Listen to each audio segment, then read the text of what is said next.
Journey start केलेली आहे. Flight delay झालेली आहे.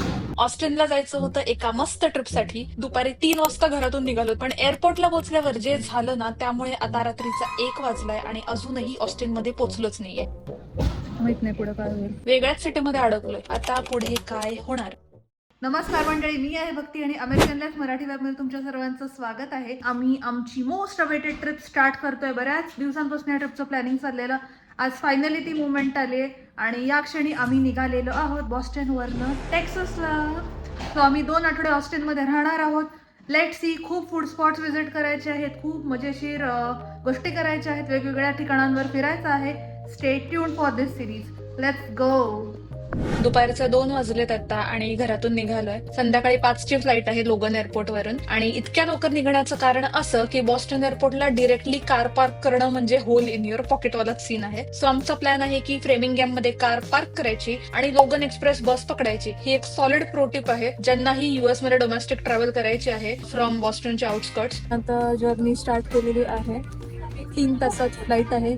आम्ही निघालेलो आहोत लोगन एक्सप्रेसने बॉस्टनच्या लोगन एअरपोर्टला जायला.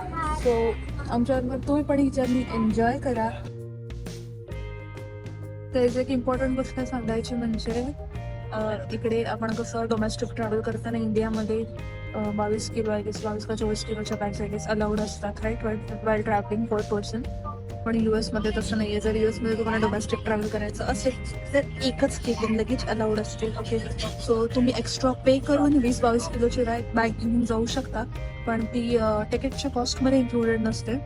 सो एकच केबिन लगेज अलाउड असते. आता आम्ही बरेच दिवस चालू टेक्सासला, 2 वीक्स चालू आहे टेक्सासमध्ये.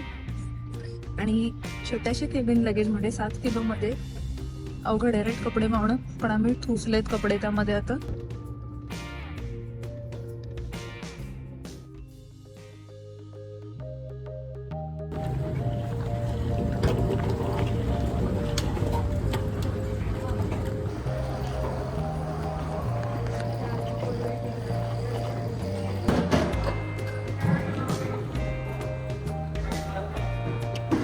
आला का सगळं सामान? एअरपोर्टला पोहोचलोय आणि सिक्युरिटी चेक इन सुद्धा झालंय. आता गेटकडे जातो. A few moments later. Flight delay झालेली आहे. आधी अर्ध्या तासाने झालेली, आता 2 तासाने झाली आहे. माहित नाही पुढे काय होईल. मी आता लँड होणार होतो टेक्सासमध्ये म्हणजे डॅलसमध्ये रात्री 9:30ला. आता माहित नाही कितीला लँड होणार. 12-1 वाजताच्या पुढे. आणि डॅलसवरनं ऑस्टिनची 1 तासाची फ्लाईट आहे. काहीतरी 6:30 वाजले. सो असं मेक्सिकन मेन्यू आहे. हे आहे टॅकोस. दाखव टॅकोस. हो, आणि हा आहे मेक्सिकन बोल. हेल्दी.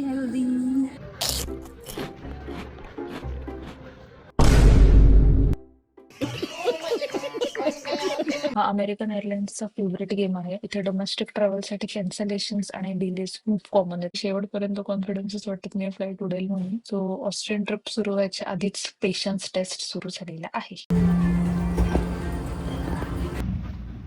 फायनली बोर्डिंग चालू झालं आहे गाईज.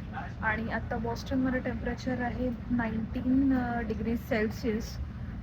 तेवढंही गरम नाही आहे. आमचा समर चालू असला तरी. टेक्सासमधलं इथलं वेदर म्हणजे विदर्भ आणि खानदेश असतं उन्हाळ्यातलं. प्रचंड गरम असतं तिकडे. तर आता बघूयात. एकदम एक्स्ट्रीम टेम्परेचर्समध्ये जाणार आहोत आम्ही.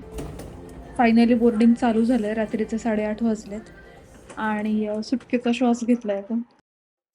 आम्ही फायनली फ्लाईट बोर्ड केलेली आहे आणि ही आमची सीट आहे. आणि इकडे ना आईल सीटवरती एक काका बसलेले आणि आम्हाला एक आईल सीट हवी होती.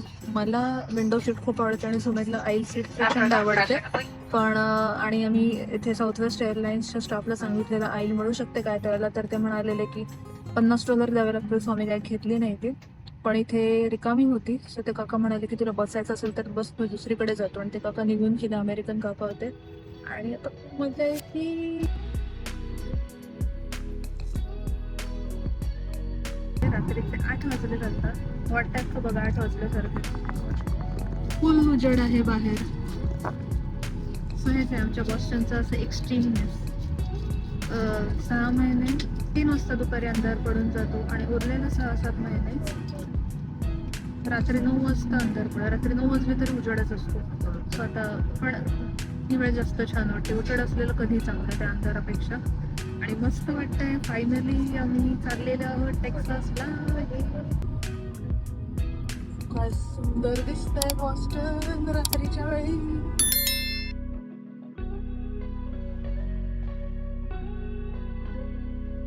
बॉस्टन टू टेक्सासला जायला 4.5 तास लागतात आणि तेवढंच नाही तर आमचा आता टाइम झोन सुद्धा चेंज होणार आहे, कारण टेक्सास हे सेंट्रल टाइमला चालतं म्हणजे बॉस्टनच्या 1 तास मागे. टेक्सासमध्ये घुसलेलो आहोत आफ्टर 4 आवर्स. आता डॅलसमध्ये पोचलेलो आहोत आम्ही. रात्रीचे 11:15 वाजलेले आहेत. उठायला थांबलो. इकडे रांग लागलेली आहे याच्यासाठी, लगेचसाठी. गंमत अशी आहे की आता आम्ही ना डॅलसमध्ये लँड झालो आणि फ्लाईटचा टायमिंग रात्री 11:45चा दाखवतोय डॅलस टू ऑस्टिनचं. आणि जर्नी आहे 45 मिनिट्स का 1 तासाची काहीतरी. आणि गेट 9ने आम्ही आत्ता बाहेर आलो बॉस्टन टू डॅलसच्या फ्लाईटसाठी. आणि आता परत गेट 9वरच बसलोय. बहुतेक परत तीच फ्लाईट असणार आहे डॅलस टू ऑस्टिनला. पण तिने आम्हाला खाली उतरायला लावले नाही, अजून लोक चढणार असते तिथनं म्हणून. तर मला हे खूप आवडलं इकडे की इथे ना वॉक, आता आमची ऑस्टिनची फ्लाईट तर इथे वॉक टाईम 1 मिनिट दाखवत आहे बघा. 1 मिनिट वॉक टाईम गेट 9ला. म्हणजे तुम्ही जिथे आहात तिथनं तुम्हाला किती वेळ लागेल गेटपर्यंत जायला. So cool right.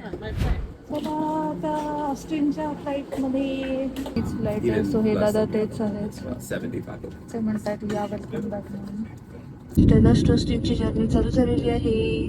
ही सर्वात मोठी जर्नी आहे आत्तापर्यंतची. एकाच स्टेटमधल्या 2 वेगळ्या गावांमध्ये आम्ही विमानाने ट्रॅव्हल करतोय. सो लेट्स सी किती वेळ लागतोय ते पोचायला ऑस्टिनला. वाव, हे सुंदर दिसते ही green building. So finally after 11 hours आम्ही ऑस्टिनमध्ये लँड झालेलो आहोत. दुपारी 2:30ला बॉस्टनमधून निघालेलो. आत्ता इकडे वाजले आहेत रात्रीचे 12 वाजत आले. 11:45 झाले. 11:45 PM. म्हणजे आता बॉस्टनमध्ये 1 तास पुढे 12:45 झालेले आहेत. सो गाढ झोपेची वेळ आहे. मग ठीक आहे, फायनली लँड झालो. उद्यापासनं फिरायला चालू करायचंय. आता मस्त जाऊन झोपतो. आणि तुम्हाला हा प्रवास कसा वाटला तो सांगा. तर असा होता आमचा बॉस्टन टू ऑस्टिनचा प्रवास. आता खरा टेक्सासचा एक्सपिरियन्स सुरू होणार आहे. पुढचे काही ब्लॉग्स खूप इंटरेस्टिंग असणार आहेत आणि मजा मजा असणार आहे त्यामध्ये. ऑस्टिनचे बरेच फेमस स्पॉट्स बघायचे आणि अजून इतर जागा पण एक्सप्लोअर करायच्यात आपल्याला. सो व्हिडिओ आवडला असेल तर लाईक करा, मला कमेंट्समध्ये कसा वाटला हे सांगा. आणि चॅनलवर नवीन असाल तर प्लीज सबस्क्राईब करून टाका, कारण टेक्सास सिरीज मधले बेस्ट एपिसोड्स अजून पुढे येत आहेत. भेटूयात पुढच्या शुक्रवारी. Bye bye, take care.